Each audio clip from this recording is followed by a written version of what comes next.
Hello and welcome to another episode of the British Accent Podcast. I'm Nick. And I'm Emily. Thanks for being here with us today. We've got something really interesting to chat about: fluency.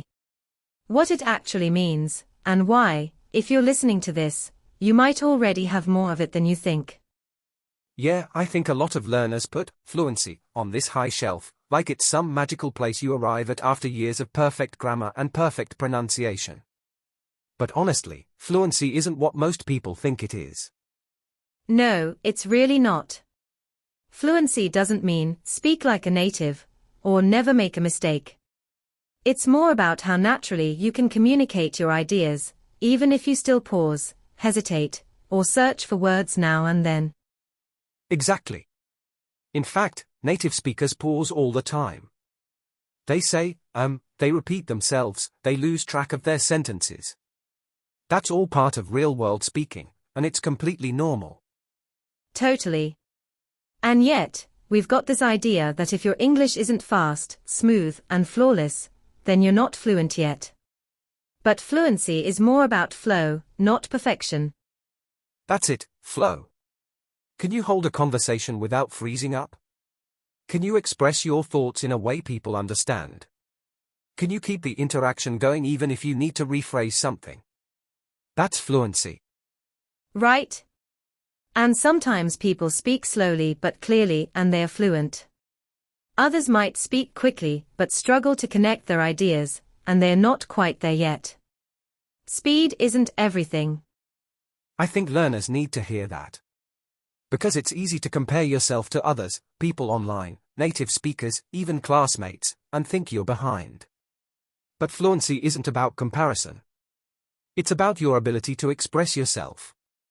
And it's also about comfort, isn't it? Being comfortable using the language, even if it's not perfect. Fluency is when you can focus more on what you're saying rather than how you're saying it. Yes. When the language becomes a tool, not a barrier. That's when fluency really begins, not when every sentence is perfect, but when English becomes part of how you move through the world. And that can happen quietly. It's not always dramatic. You might realize one day that you had a full conversation at work, or understood a movie without checking every other word. Those moments count, even if they feel small. Honestly, I've met so many learners who say, I'm not fluent yet, and I listen to them speak and think, what do you mean? You're doing it. You're expressing yourself, responding naturally, and understanding what's being said. That is fluency. Exactly. And sometimes, the reason people don't feel fluent is just a confidence issue.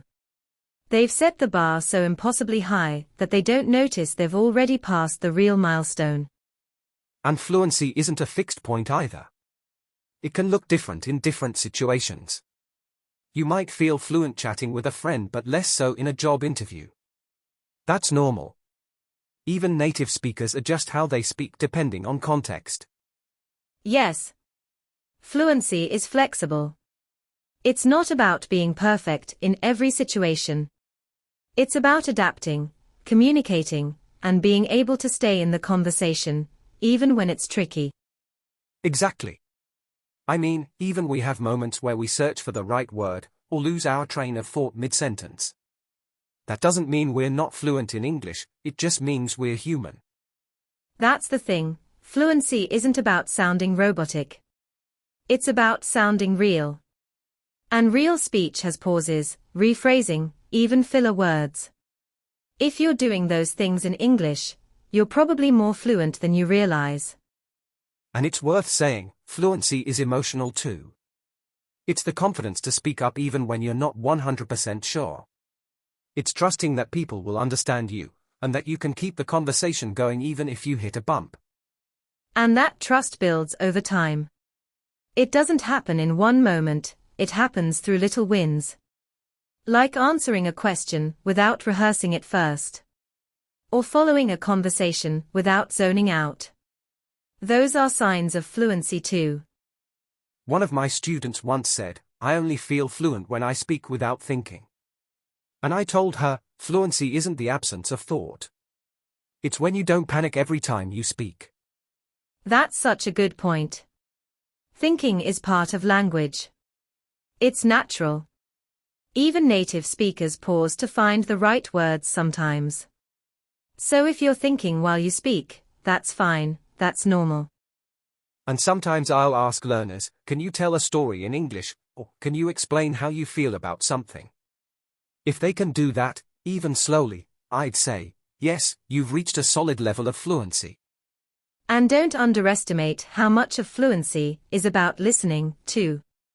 If you can understand someone, respond naturally, and keep the conversation going, even if your grammar's a bit off, that's fluency in action. Yes, because communication isn't just about what you say, it's about the exchange. Fluency lives in that space between two people sharing ideas, not just in perfectly constructed sentences. I think the pressure to be perfect actually holds a lot of people back from being fluent. They wait until they think they're ready, and the truth is, you become fluent by speaking, not before. It's a process, not a pass or fail test. And you might already be fluent in ways you haven't noticed. If English is something you can live in, read, listen to, think in, speak with, then that's it. You're in it now. Yes, fluency grows as you live in the language. Not all at once, but gradually, until one day you realize, I didn't translate that thought, or I understood that whole conversation. Those moments matter. And that's why it's so important to celebrate progress as you go. You don't have to wait until some official moment to feel like you've made it. Fluency doesn't have one definition, and you might already be living yours. That's such a powerful shift, isn't it? From thinking, I'm not fluent yet, to saying, actually, I am, just in my own way. It changes how you speak, how you learn, and how you carry yourself. Completely. And when you stop chasing someone else's version of fluency, you start building your own voice, the one that's true to you. And that's when English becomes more than a subject, it becomes part of who you are. I love that. And it's okay if your fluency doesn't look perfect in every moment. It doesn't need to. What matters is, are you being understood? Are you able to express ideas, feelings, thoughts? Then you're doing it. It reminds me of a student I had who used to say, I know what I want to say, but it doesn't come out beautifully. And I'd always say, but it comes out. And people get you. That's fluency. And honestly, sometimes a beautiful sentence isn't the most natural one. Some of the most fluent people speak in a relaxed, messy, human way, and that's exactly what makes them sound real. Yes, language is messy by nature. And fluency isn't about sounding polished. It's about sounding alive in the language, being present in it, even when it isn't tidy. So if you're someone who still says, I'm not fluent, maybe pause for a second. Think about what you can do. Have you held conversations? Written messages? Understood podcasts or films? That's fluency in action, even if it's imperfect.